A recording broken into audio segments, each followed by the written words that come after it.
নবীজি বলতেছে শোনো তাহলে, ওয়ালা আরদা ওয়া ওয়াহিদুম মিন উম্মতি ফিন্নার,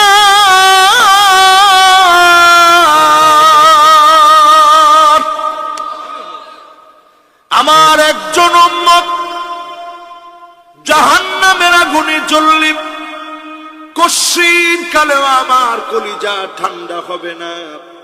আল্লাহ বলতেছেন কলিজা নবী আপনার ঠান্ডা করব। নবী বলে আমার কলিজা ঠান্ডা হবে না যতক্ষণ আমার উম্মত জাহান্নামে জ্বলবে, কলিজা ঠান্ডা হবে না। তার মানে বোঝা যায় অনেক লোক নামে মুসলমান হয়েছে, সত্যিকারে নবীর উম্মত হতে পারি না। আরো জোরে কোন, জোর হয় নাই।